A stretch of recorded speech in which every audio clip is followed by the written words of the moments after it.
"I just wanted to die," said the old woman about to be eaten, but the farmer arrived and did something unexpected. Let me know what you thought of this story by giving it a rating from 0 to 10 and tell me what city you're watching from. I'd love to know if you enjoyed my story and get to know you better, so please subscribe to my channel to support my work. I'm counting on your help.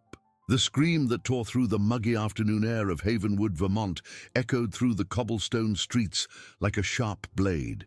It was exactly 3 o'clock in the afternoon when David Miller, 52, nearly dropped his coffee cup as he abruptly pulled back from the window of his luxury condo.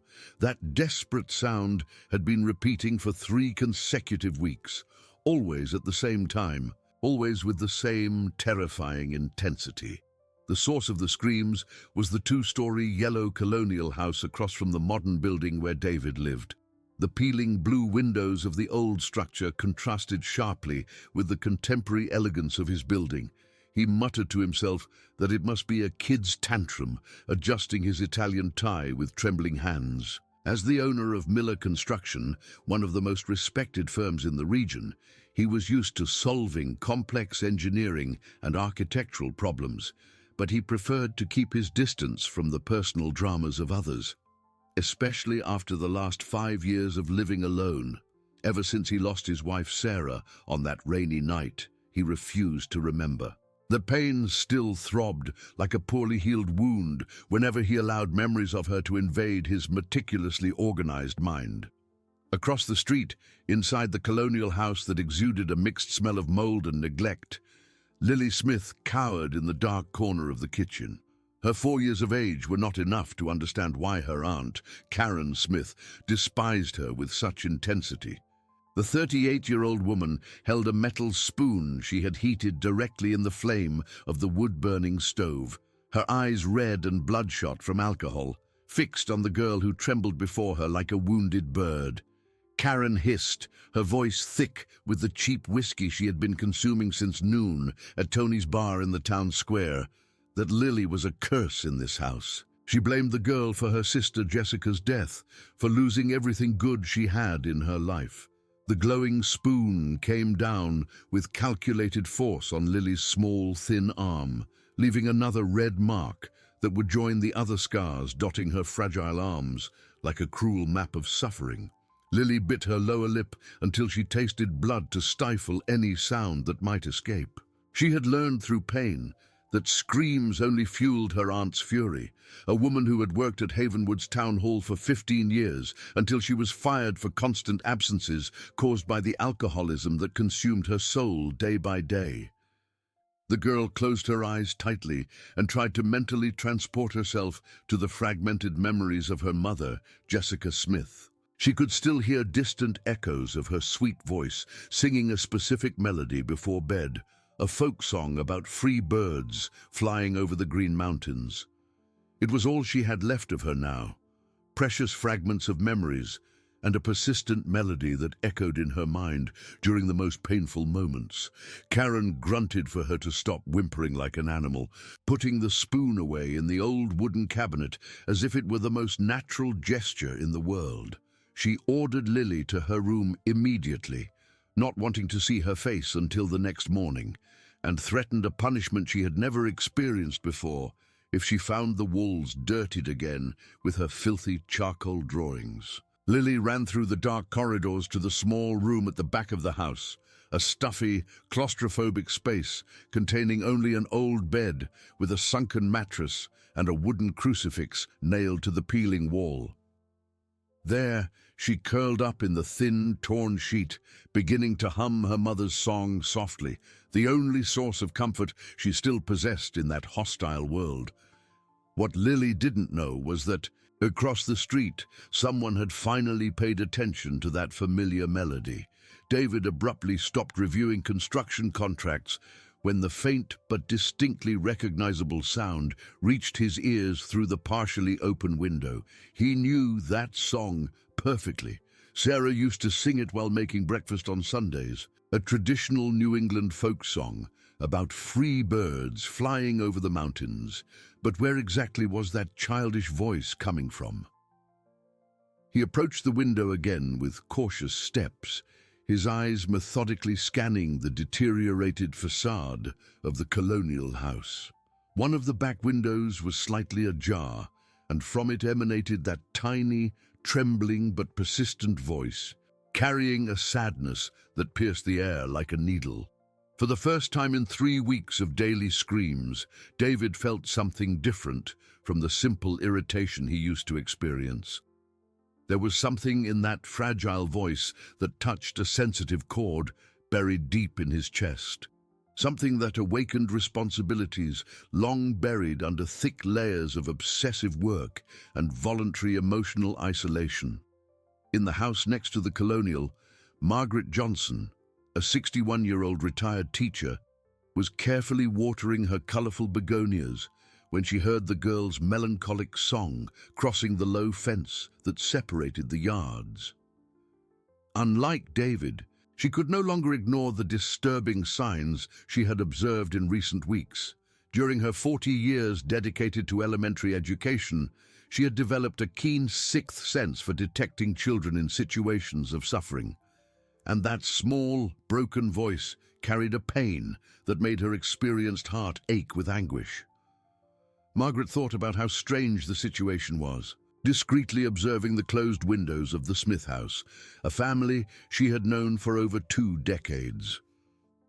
Karen had always been problematic and unstable, but since she took legal guardianship of her orphan niece 8 months ago, something sinister had changed in the atmosphere of that historic house. The girl never played in the flowery yard, never ran through the cobblestone streets like the other children in the colonial town. Margaret wiped her muddy hands on her cotton apron and made a decision that would completely change the course of events. The next morning, she would pay a courtesy visit to her troubled neighbor. It had been a long time since she had a proper conversation with Karen, and perhaps it was the right time to get to know little Lily personally. Meanwhile, David remained motionless at the window, an uncomfortable and inexplicable feeling growing progressively in his chest like a shadow. The music had ceased abruptly, but something in those few precious minutes had awakened memories he preferred to keep dormant forever. Specific memories of Jessica Smith, his former employee who had resigned abruptly and mysteriously 5 years ago, just a few months before the fatal accident that took Sarah's life. Jessica was an exceptionally kind and dedicated woman, always humming cheerful melodies while meticulously organizing the construction company's important files. Then, suddenly and without explanation, she had simply disappeared from his life, leaving only a formal, dry resignation letter filled with unanswered questions he never bothered to investigate. He had never consciously thought of her again until he heard that painfully familiar song echoing from a house where a child seemed to suffer in absolute silence. The sun began to set majestically over the mountains surrounding historic Havenwood as Lily finally fell asleep. Completely exhausted by physical pain and constant fear, her small fingers clutched the faded sheet, and in her fragmented dreams, she flew freely like the bird she secretly drew on the kitchen walls with pieces of charcoal found in the abandoned yard. Across the silent street, David closed the heavy curtains and tried desperately to get back to work. But he couldn't concentrate on the spreadsheets and projects. Something fundamental had changed that seemingly ordinary afternoon, something he didn't yet fully understand, but that stirred emotional structures he thought were definitively buried. For the first time in endless years, he felt that it might be absolutely necessary to pay attention to what was happening beyond his own protected windows. The night fell silently on the historic town, but the persistent echo of that childish music continued to resonate obsessively in the troubled mind of a man who had spent 5 whole years fleeing from his most basic human responsibilities. The next morning brought with it the familiar aroma of fresh bread from Havenwood's century-old bakeries and the characteristic hustle and bustle of the historic town waking up for another day. Margaret put on her best light blue floral dress and combed her grey hair with special care. There was something in that child's voice that wouldn't let her sleep peacefully, an echo of hopelessness she recognized perfectly from her 40 years dedicated to educating vulnerable children. At 9 o'clock sharp, she knocked decisively on the old wooden door of the colonial house. The sound echoed through the silent interior until slow, hesitant footsteps approached.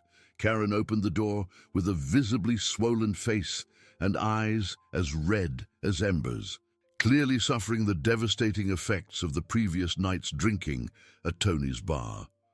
Margaret greeted her with her kindest, most welcoming smile, saying she came for a courtesy visit, as it had been so long since they had a proper neighborly chat. Karen hesitated visibly, running a nervous hand through her messy, greasy hair. She stammered that it wasn't a good time for visits, that the house was a complete mess. Margaret insisted, reminding her they had been neighbors for so long, and took a calculated step forward, forcing Karen to retreat involuntarily. She added that she would love to get to know her adorable niece, having heard charming things about her in town. Karen's face hardened for a few seconds before she forced a yellow, fake smile.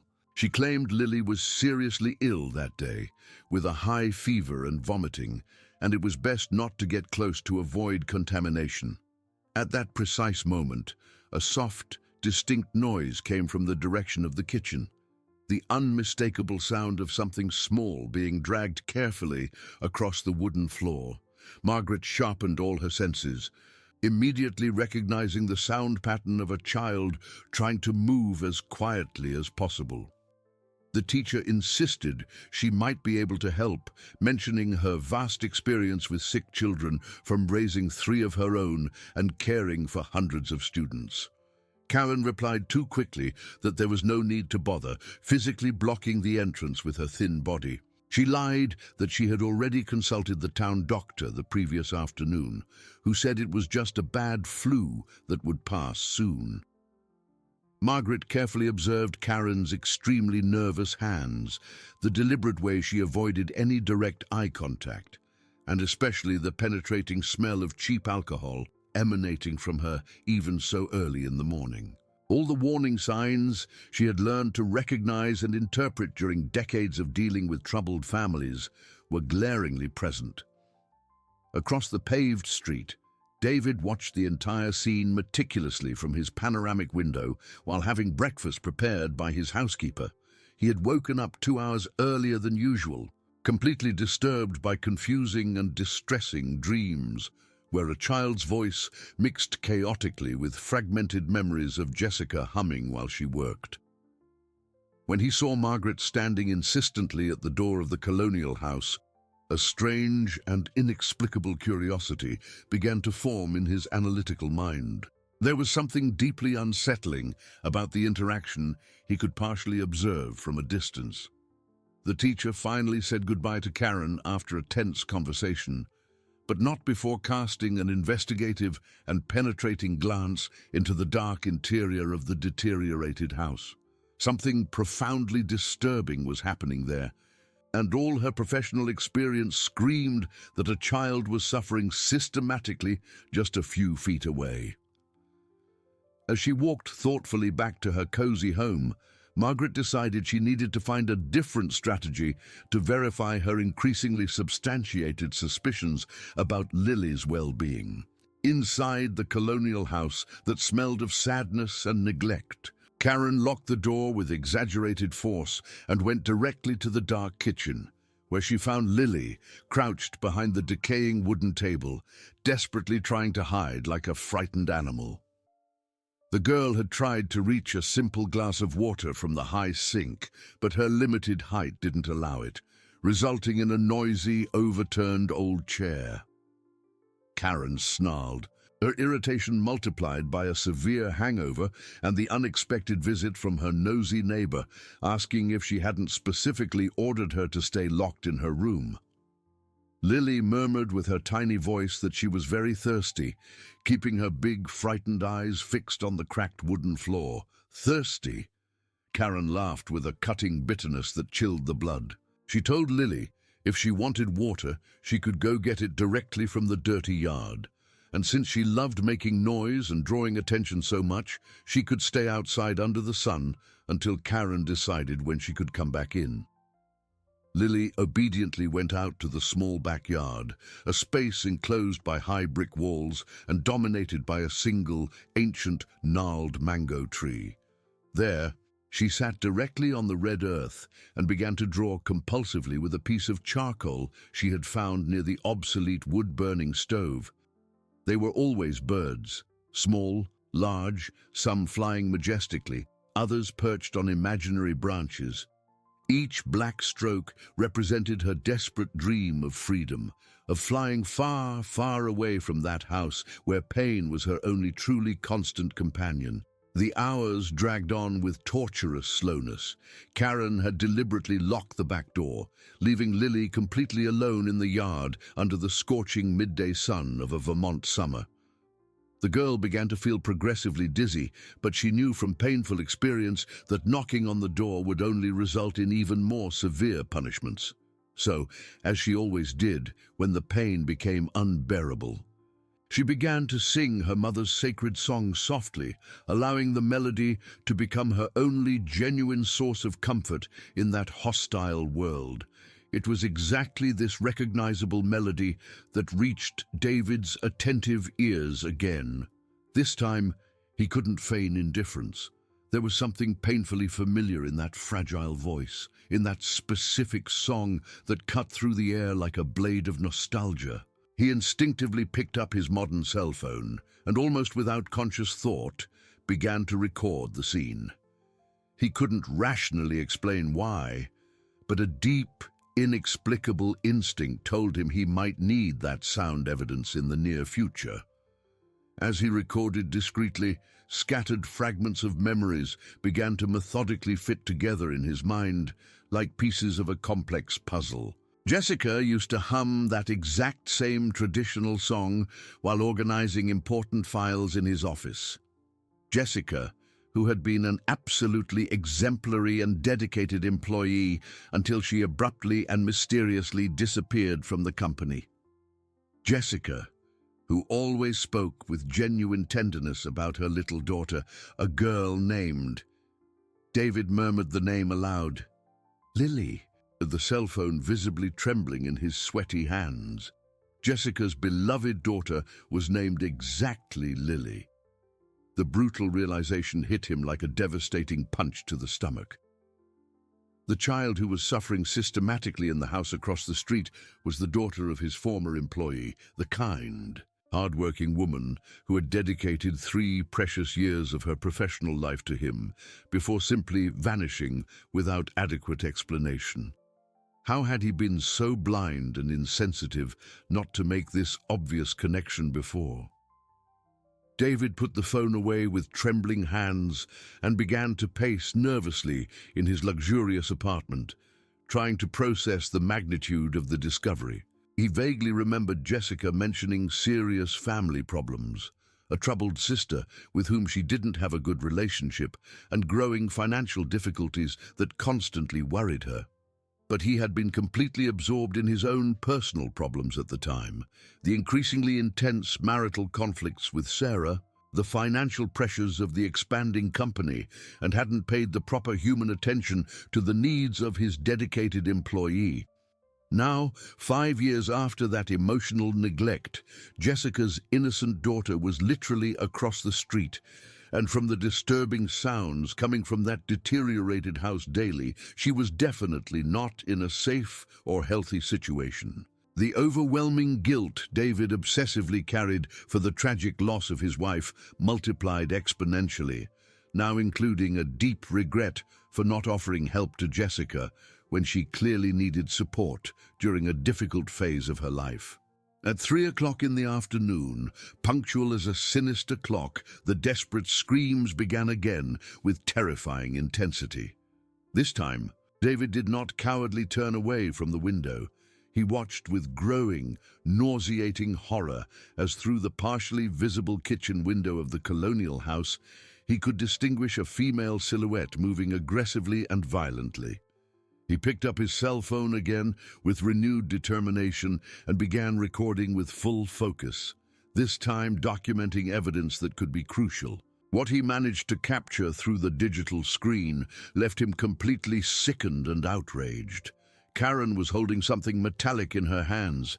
It looked like a heated kitchen utensil, and gesticulating violently towards a tiny figure he could barely distinguish completely due to the distance and limited angle. Lily's sharp screams echoed through the sunny Havenwood afternoon, and this time, David could no longer convince himself they were just normal childhood tantrums. When the disturbing silence returned abruptly, he remained paralyzed at the window for several more minutes, his heart beating uncontrollably in his tight chest. He had just witnessed something that would completely change the course of his life.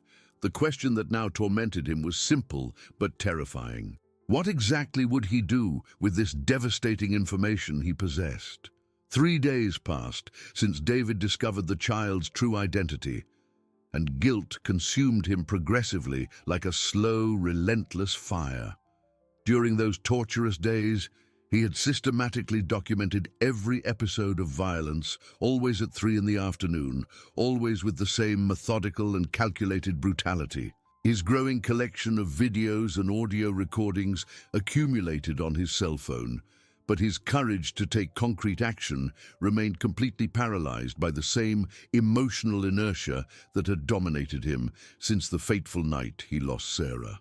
On that rainy Thursday morning, Margaret made a brave decision that would definitively change the course of the entire situation. She had spent 3 consecutive nights awake, tormented by the absolute certainty that an innocent child was suffering barbaric acts just a few yards from her protected home.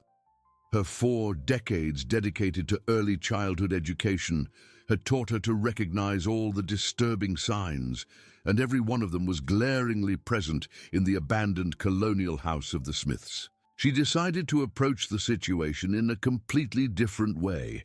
Instead of attempting another direct and confrontational visit to Karen, she opted for a much more subtle and observational strategy.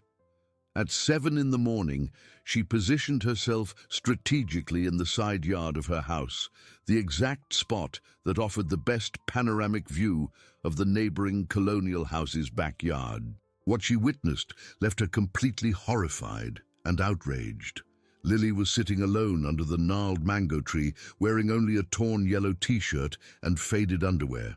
Her small, fragile arms were marked with obvious and unmistakable burns, some still red and visibly inflamed, others already scarred in dark tones that told the story of months of systematic torture. The girl was drawing compulsively in the red dirt with a piece of charcoal, creating shapes that Margaret immediately recognized as birds flying towards the distant mountains. The retired teacher whispered, "My God," her hands trembling uncontrollably as she held the low fence separating the yards. The situation was infinitely worse than her most pessimistic imagination had managed to conceive. Lily raised her large, melancholic eyes and noticed the lady observing her with genuine concern. For an eternal moment, the two stared at each other in absolute silence, sharing an emotional connection that transcended words. Then, to Margaret's moving surprise, the girl smiled shyly, a weak but genuine smile, and waved with her little hand marked by scars. Lily said, her voice small as a whisper of wind, calling her grandma, instinctively using the affectionate term she offered to any kind-looking elderly woman. Margaret replied, "Hello, my precious dear," fighting heroically to keep her voice steady as her heart broke. She asked how the girl was feeling today. Lily glanced quickly and nervously at the closed windows of the house before responding with extreme care, saying she was fine, just drawing her favorite birds. Margaret, trying to maintain a normal conversation despite the outrage boiling in her chest, asked if she liked birds very much. The girl replied that she did, very much, because they could fly anywhere they wanted. They were free to leave when they felt pain. At that critical moment, Karen's harsh and irritated voice echoed menacingly from inside the house, yelling for Lily, calling her a damned girl. The terror that instantly took over the child's angelic face revealed everything Margaret needed to know about the dynamics of that cursed house. Lily stood up quickly like a frightened rabbit, wiped her small, dirty hands on her torn t-shirt, and ran desperately inside the house, but not before looking one last time at Margaret with an expression that silently screamed for help and salvation. Margaret remained in the yard for a few more tense minutes, carefully processing every disturbing detail she had witnessed. The systematic burns, the animal fear in the child's eyes, the way she reacted instantly to her aunt's threatening voice, everything confirmed her worst fears about the domestic situation. She could no longer feign ignorance or wait for someone else to take action. Meanwhile, across the silent street, David had witnessed the entire emotional interaction through his panoramic window. He could partially see the Smith's yard, and the clear sight of the burn marks on Lily's fragile arms left him physically sickened and outraged. For the first time in 5 years of emotional isolation, he felt a genuine, overwhelming fury burning intensely in his chest. Jessica had trusted him in some inexplicable way, even if indirectly, even if he hadn't been aware at the time. She had left her precious daughter in the care of a family living in the same historic town where he had built his life.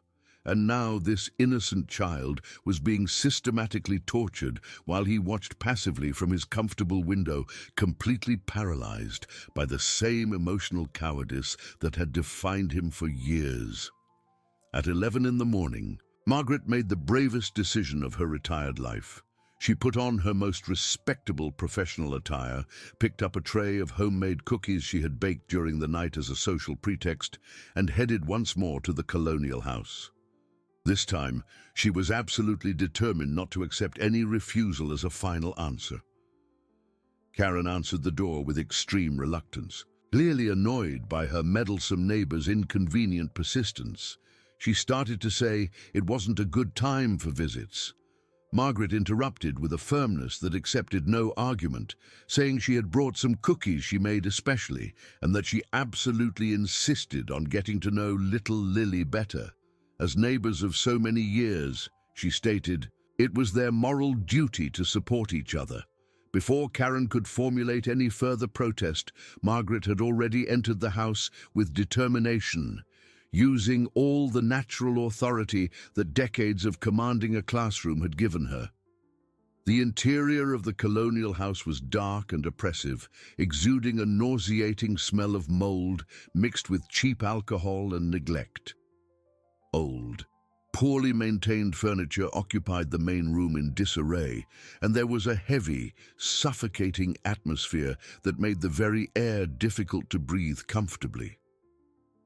Karen desperately lied that Lily was still very sick, with an even higher fever today, and it was best not to get close, physically blocking the way to the back of the house with her thin body. Margaret suggested they should perhaps call the doctor again, but her experienced, trained eyes had already silently catalogued several extremely disturbing details. Suspicious dark stains on the kitchen floor that seemed to have been poorly cleaned in a hurry, a metal spoon left strategically on the wood-burning stove, and most notably, small charcoal drawings on the walls that had clearly been made by desperate childish hands. At that tense moment, a low, muffled sound came clearly from the direction of the kitchen. A child's sob, trying to be silent, almost imperceptible, but unequivocally real. Margaret and Karen froze instantly, the ensuing silence charged with tension and dangerous revelations. Karen quickly said it must be the neighbor's feral cat from the back, but her voice trembled slightly, and her eyes avoided any direct contact. Margaret smiled diplomatically and nodded with false understanding, but she had definitively decided she had seen more than enough evidence. She said she would let them rest then, heading slowly for the door. But she told Karen to always remember she was right next door if she needed any kind of help, anything at all, any time of day or night. Margaret's deliberately specific tone made it absolutely clear that this was not just a casual offer of help between neighbors. It was a subtle but direct warning, laden with implications they both understood perfectly. After the teacher's tense departure, Karen locked the door with exaggerated force and went furiously to the kitchen, where she found Lily huddled strategically behind the obsolete wood-burning stove, desperately trying to become invisible. The girl had cried silently upon hearing Margaret's gentle, motherly voice, awakening painful memories of the genuine kindness she had once known in her dear mother's arms. Karen accused her of making noise on purpose, her eyes already shining dangerously with the familiar rage that preceded the worst punishments. Lily protested desperately that she didn't make any noise, swearing she didn't, but her small, frightened voice sounded weak and defenseless even to herself. Karen deliberately picked up the metal spoon that was strategically positioned on the stove and placed it directly in the most intense blue flame. Lily immediately recognized the sinister ritual and began to tremble uncontrollably, knowing exactly what was coming next. Karen hissed, asking if she wanted to get the neighbors' attention, if she wanted them to come here asking inconvenient questions, sneering if she thought Karen didn't know perfectly well how to take care of her, the ungrateful pest. Across the street, David had discreetly positioned his cell phone at the window and was recording again with total determination. This time, he managed to capture not only the terrifying sounds, but also partial and revealing images through the kitchen window. What he witnessed through the digital screen made him make a decision that would change absolutely everything. He could no longer remain a silent, cowardly observer. Jessica had been a genuinely good person, a dedicated employee who always spoke of her daughter with unconditional motherly love. This child was now his moral responsibility, whether he wanted to accept that reality or not. While Lily suffered another episode of systematic and calculated torture, David made a phone call he hadn't made in many months. He called Dr. Robert Miles directly, his personal lawyer and old close friend from his college days. He said, "Robert, I urgently need your professional help with an extremely delicate situation." Watching through the window as Lily's sharp screams echoed through the sunny afternoon. "It's about a child in real danger, and I honestly think it could be a matter of life or death." Dr. Robert Miles arrived at David's apartment the next morning with a grave expression that reflected the urgency of the situation. The two men had been inseparable colleagues at university nearly 3 decades ago, and Robert intimately knew the emotional isolation his friend had methodically built after the devastating loss of his wife. Therefore, the desperate phone call from the previous night had surprised him deeply and mobilized him completely. Robert said, "David, I need you to tell me exactly everything that's happening," sitting down in the spacious living room of the luxury apartment. "You mentioned a child in mortal danger, but I need all possible details to act legally." David served coffee in porcelain cups and strategically positioned himself near the window, the place that had become his agonizing obsession in recent torturous days. He explained that the girl living in the colonial house across the street was the daughter of a former employee of his, Jessica Smith, and that she was being systematically mistreated by the aunt who was supposed to be caring for her. Robert asked how specifically she was being mistreated, taking out a professional notepad from his leather briefcase. David described intentional burns with heated objects, daily cries of pain, and severe food and emotional neglect. He paused, struggling internally with the words that described such a cruel reality, and added that he had detailed recordings, indisputable evidence of what was happening systematically. Robert remained silent for an eternal moment, processing the gravity of the information received. As a lawyer specializing in family law for over 20 years, he had dealt with numerous cases of child abuse, but something in the systematic description of that violence disturbed him profoundly. He stated with total professional authority that this was extremely serious and could not wait another day. He told David that if he had concrete evidence of child abuse, they needed to contact Child Protective Services and the district attorney's office immediately. The child needed to be removed from that environment today. David replied that he knew that perfectly well, passing his hands over his tired face. But he explained that there was something more complex involved. Jessica had worked diligently for him for 3 full years and had left abruptly in 2019, just a few months before Sarah's fatal accident. He never fully understood why, but now... Robert completed his thought, understanding instantly the emotional complexity that paralyzed his friend, saying that now he felt personally responsible for the situation. David nodded heavily. He confessed that if he had paid more human attention at the time, if he had offered help when she clearly needed it, maybe Jessica wouldn't have been forced to leave her daughter with this disturbed woman. At that precise moment, the familiar and terrifying sound of screams echoed from the house across the street. Even though it was only 9 in the morning, both men turned instantly to the window, and Robert could personally witness the expression of devastating anguish on his friend's face. He asked, horrified by the regularity of the violence, if this happened every day.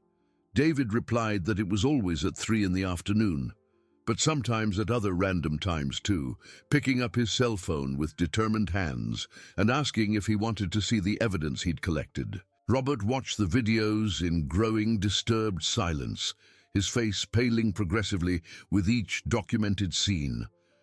As an experienced professional in domestic violence cases, he had witnessed many traumatic situations, but something in the calculated systematization of that cruelty revolted him viscerally. He said with absolute urgency that they couldn't hesitate another second. He needed David to hand over all those recordings today, and he would immediately contact Child Protective Services and the district attorney's office. That innocent child needed to be removed from that house before it was too late. While the 2 men meticulously planned the legal intervention across the street, Lily was experiencing another day of psychological terror. Karen had woken up with a particularly devastating hangover and discovered there wasn't a drop of alcohol left in the house. Her irritation multiplied exponentially when she found new drawings of birds that Lily had created on the kitchen walls during the lonely hours of the early morning. Karen screamed, asking how many times she had to repeat not to dirty those filthy walls. Grabbing Lily by her fragile arm with enough force to leave additional purple marks, she called her a cursed plague, a complete curse in a house that was once respectable. Lily desperately tried to explain, to say that she had dreamed of her dear mother again, and that the drawings made her feel less alone and abandoned, but the words were completely lost in uncontrollable sobs. At 4 years old, she still didn't fully understand why her aunt despised her with such cruel intensity, why each new day brought only pain and humiliation. Simultaneously, in a coincidence that would change Lily's destiny forever, Margaret was walking determinedly towards Havenwood's historic centre. She had made the bravest decision of her retired life, to formally report the situation to the competent authorities, regardless of the social consequences. In the small office of Child Protective Services, she found Ann Carter, a brilliant former student who had dedicated herself entirely to the protection of vulnerable children. Margaret entered the office without any ceremony, stating that she urgently needed to talk about a very serious situation. Ann Carter looked up from the reports she was analyzing. She exclaimed, "Mrs. Johnson, what a wonderful surprise to see you. What brings you here with such a worried expression?" Margaret replied that it was about a child in imminent danger, her neighbor, and she was absolutely sure she was being brutally mistreated. Anne immediately sat up straight, her expression turning professionally serious. During her 5 years as a CPS caseworker, she had learned to instantly recognize when a report was genuinely serious, and Margaret Johnson was definitely not the type of person to make unfounded or frivolous accusations. While Margaret detailed her disturbing observations, on the other side of town, Robert Miles was in a parallel meeting at the district attorney's office. Prosecutor Luke Anderson listened attentively as Robert methodically presented the evidence collected by David. The prosecutor said the evidence was absolutely compelling and irrefutable, carefully examining the videos on Robert's phone.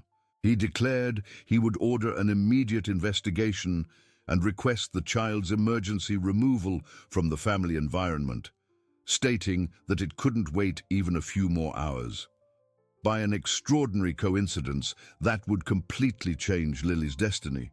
2 simultaneous and independent reports reached Child Protective Services on the same morning. Ann Carter was finishing documenting Margaret's detailed account when her official phone rang urgently. She answered, "Child Protective Services. Ann speaking." It was Prosecutor Luke Anderson telling her they needed to perform an absolutely urgent intervention at a house on Cobblestone Street, as they had video evidence of systematic and severe child abuse. Anne paused, her pen suspended over the official paper. She asked if by any chance it was number 127, the yellow colonial house with blue windows. He confirmed, asking how she found out. Anne replied that she had just received a detailed report about the exact same house, looking at Margaret with genuine surprise. 2 completely independent sources reporting the same situation confirmed the extreme severity of the case. At 2 in the afternoon, a coordinated operation was being meticulously organized. Ann Carter, accompanied by 2 specialized social workers and a court officer, headed determinedly towards Cobblestone Street. Margaret had spontaneously offered to accompany the team, using her vast experience with traumatized children to facilitate the rescue process. David watched everything intensely from his panoramic window, his heart beating uncontrollably in his tight chest. Finally, after endless days of moral paralysis, he had managed to turn his guilt into concrete and decisive action. Robert stood by his side, both witnessing the moment that would definitively change Lily's life. Robert said, placing a supportive hand on his friend's shoulder, that he had done exactly the right thing. David replied that he sincerely hoped it wasn't too late, his eyes fixed on the team approaching the historic colonial house. In the Smith house, Karen had gone out to buy alcohol at Tony's bar, leaving Lily locked alone in the stuffy room as punishment for making unnecessary noise during the morning. The girl continued to sing her sacred song softly, unaware that her life was about to change in an absolutely radical way. When Ann Carter knocked decisively on the door of the colonial house and got no response, she used her legal authority to enter the property through a side window. What the team found inside surpassed even their worst professional expectations. A dirty and completely neglected house, a nauseating smell of ingrained alcohol, and evident signs of domestic neglect in every room. It was Margaret who first heard the faint, melancholic voice coming from the back room. She said there was someone here, emotionally guiding the team down the dark corridor. When they carefully opened the bedroom door and found Lily huddled in the corner, singing her sad song with her eyes closed, everyone present felt a devastating pang in their hearts. The girl slowly lifted her large, frightened eyes, not initially understanding who these people were or what they wanted with her. Ann Carter knelt gently to be at the child's height, introducing herself as Anne and saying they came especially to help and take care of her. Lily instinctively looked at Margaret, immediately recognizing the kind lady who had spoken affectionately with her in the yard. A genuine glimmer of hope shone in her traumatized eyes, but it was quickly replaced by conditioned fear. She whispered in her tiny voice that Aunt Karen would be very angry with her, Margaret told her she didn't need to worry about that anymore, extending a motherly hand to the girl. She said they were leaving right now and taking her to a safe place where no one would ever hurt her again. And so, after 8 endless months of silent and systematic suffering, Lily was finally removed from the house where she had known only pain, fear, and abandonment. When she held tightly to Margaret's hand and walked through that door for the last time, she was beginning a completely new journey that would lead her back to the light and love she had lost when her parents departed.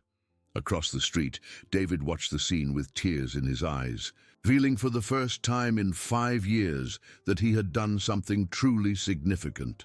3 weeks later, when the legal proceedings were finalized, he officially became Lily's legal guardian, finally honoring Jessica's memory and discovering that saving a life had also saved his own wounded soul.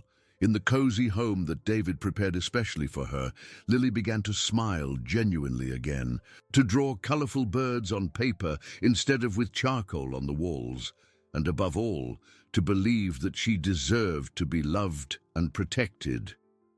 The echo of her sad music had transformed into songs of hope that filled the hearts of all who loved her with joy. If you liked this video, please subscribe to my channel.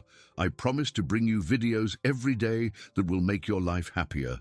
Comment what you thought of my story, giving it a rating from 0 to 10, and thank you very much.